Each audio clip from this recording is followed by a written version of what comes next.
嗨，大家好，我是孙瑞。然后呢，今天呢，我来干什么呢？就是很久不见了，是不是？然后呢，最近呢，我就看好多那种网上，然后吃各种各样的那种零食。然后呢，今天呢，我就买了几个，然后来尝一尝，非常神奇。首先是这个，能看到这个生巧克力，像火腿肠一样。然后呢，我就感觉人家吃的非常好，然后我就想尝尝这个。还有一个就是这个，你看它。都没有给我摆好，人家都是摆好那种。然后这就是那个辣平糖，特别想尝一尝，因为就是感觉人家嚼的就嘎吱嘎吱的，非常香，但是很贵，然后很贵。你看他送过来还没有摆好，没有摆正，就是这种辣平糖。然后我现在就来试吃，很迫不及待，先尝尝这个辣平糖，先尝这个黄色，看这个黄色是长这样子，像一个小瓶子一样，尝尝啊。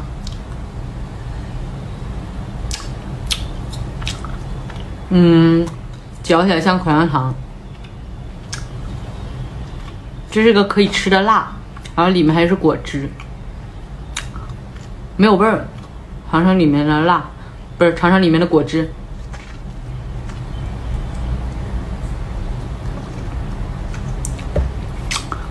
就是很酸。其实呢，就没有什么味道。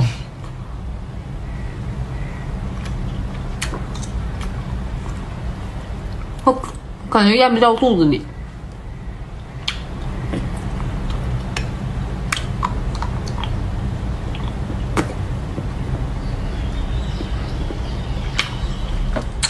完全咽不下去，好累。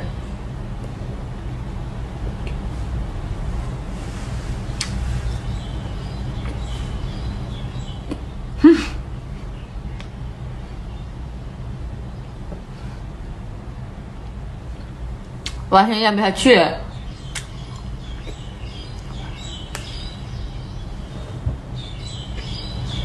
为什么？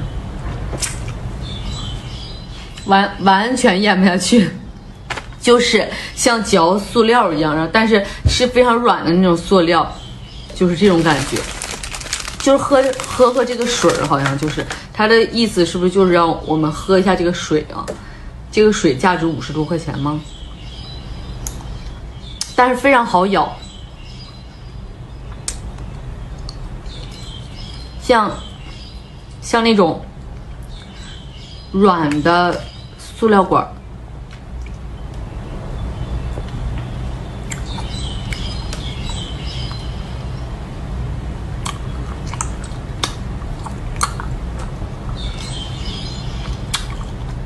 哎，不嚼了，太累了，也咽不下去，它也不化。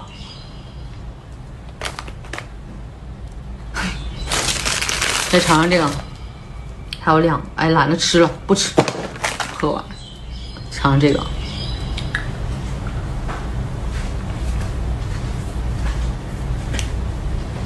哎呀，嚼不断，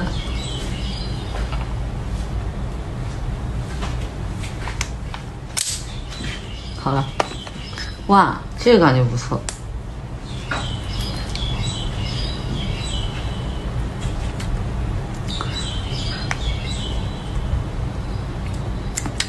太难整了，好失败哦！今天的试吃零食，就这样将就吃吧。就是很普通的巧克力，但是它非常便宜，对得起它的价格，是很实在的巧克力。这辣平糖谁发明的？一塌糊涂。好了，今天就这样吧，非常失败，拜拜。